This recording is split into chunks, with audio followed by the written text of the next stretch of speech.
El jueves la Fed dio el dato de inflación y claro, ¿este dato es bueno o es malo? Pues bien, para eso lo vamos a ver en este gráfico.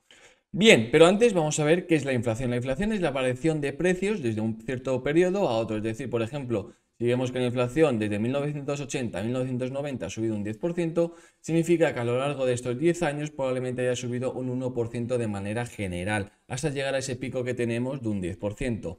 Pero la cuestión no queda aquí, la cuestión queda es que, ¿qué es la inflación subyacente? Porque esto es lo que tenemos aquí en este gráfico. Lo que tenemos en el gráfico es unas barras azules donde nos mide el CPI, es decir, el CPI general, la inflación general, y luego tenemos el CPI core, es decir, la inflación subyacente. Y esto es lo más importante, ya que tenemos el IPC, que es el general, pero el IPC subyacente nos quita la energía y ciertos productos que suelen tener mucha volatilidad cuando existen ciertos periodos de guerras o ciertas condiciones económicas que no son habituales. Y de esta manera podemos ver lo que al final la Fed pretende conseguir, que es el consumo. Es decir, realmente esta línea verde que tenemos aquí nos mide el consumo de las personas. Y la cuestión es, ¿por qué este dato, como hemos dicho al principio, no es bueno? Por lo que estamos viendo aquí en pantalla, en este gráfico azul y en este gráfico verde, vemos que el IPC general ha bajado drásticamente, es decir, ha tenido una caída mayor en comparación con la inflación subyacente. Por lo tanto, lo que realmente está cayendo son las energías, es decir, las materias primas. Pues bien, en este vídeo vamos a hablar sobre qué opina Ethan Harris, analista de Bank of America, si realmente ese 2% es bueno, si realmente hay que cambiarlo y poner otro tipo de porcentaje. Y por otro lado también vamos a ver tres activos principales para invertir mediante esta inflación que probablemente siga subiendo a lo largo del resto de meses, incluso probablemente años. Así que no me enrollo más y dentro vídeo.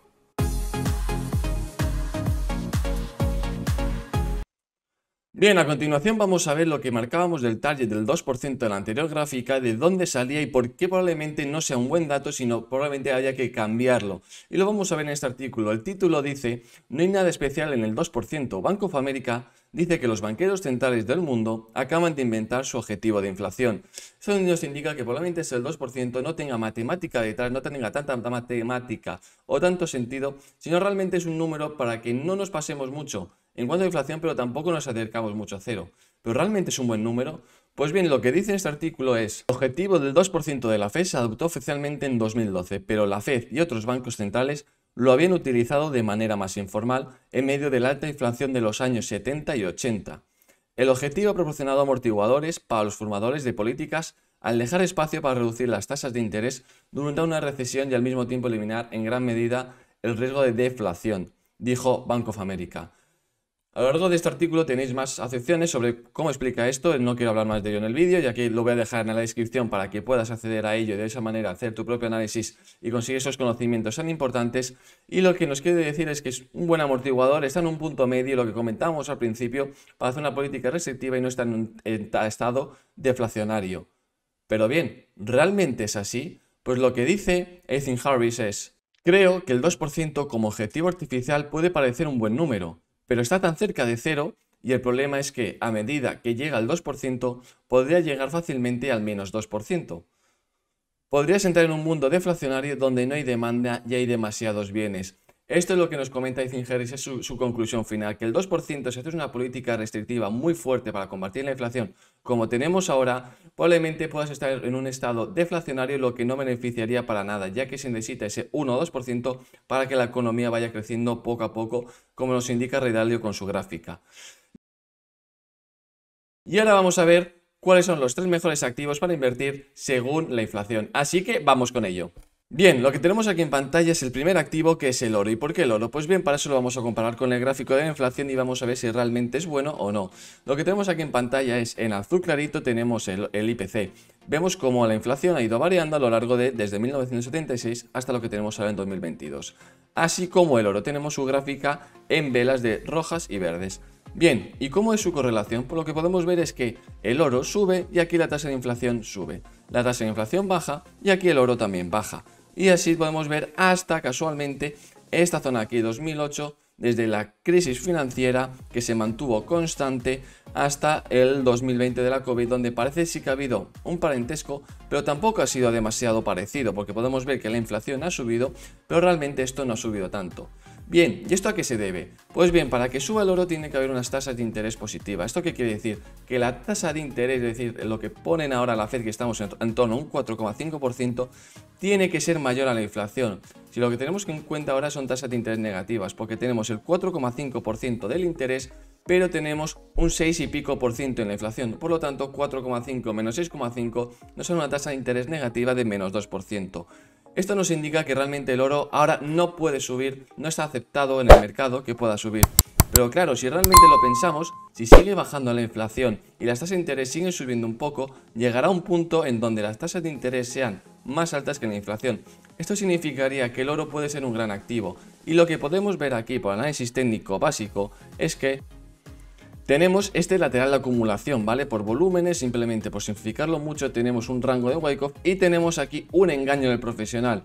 Fijaos cómo parecía que se iba a acabar el mundo de que perdíamos este soporte, pero realmente fijaos cómo reacciona el precio. Esto le da mucha fortaleza y cuando ocurren estas sacudidas, estos engaños por abajo, lo que significa es que el precio probablemente vaya a subir y no se quede solamente en esta zona, la zona de los $2.000, sino que pueda extender mucho más, incluso los 2.500, 3.000, tener esa fase alcista que hemos visto anteriormente. El siguiente que os quiero hablar es sobre el consumo básico. ¿Qué nos quieres decir con esto? Pues bien, el consumo básico es la pasta de dientes, es el jabón y todo lo demás que usamos en nuestro día a día y que básicamente no miramos el precio en lo que compramos, sino que lo usamos porque tenemos que usarlo.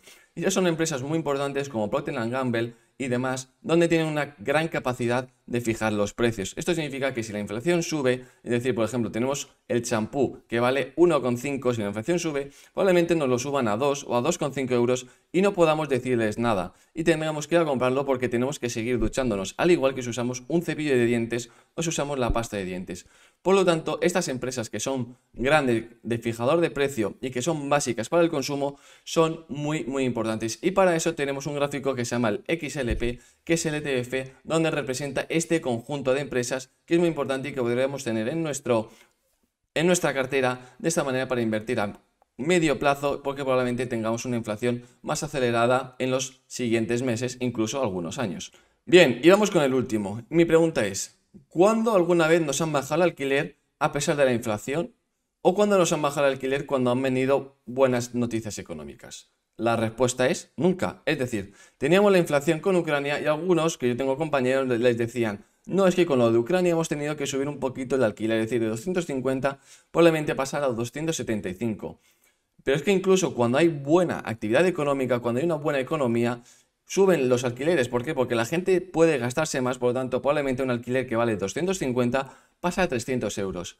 Esto lo que nos lleva a decir es que nunca probablemente bajen los alquileres, a no ser que haya una hecatombe mundial, que esto no es lo que se prevé a corto plazo, ni a medio ni a largo plazo. Por lo tanto, lo que quiero resumir es que es una gran inversión en la actividad inmobiliaria, ya sea mediante crowdfunding, ya sea mediante la compra de un activo y de esta manera poder alquilar. Ya hasta aquí el vídeo y hemos repasado la inflación según la Fed, como estamos viéndola, cuánto afecta el IPC subyacente a la inflación normal, entre comillas, también qué opina el banquero del Bank of America sobre el nivel que tiene que tener la inflación y cuál es el objetivo, y finalmente 3 activos importantes para invertir en esta inflación. Si te gusta este tipo de contenido, no olvides darle like, suscribirte y activar la campanita para no perderte más vídeos como este. Nos vemos en los siguientes vídeos. ¡Hasta pronto!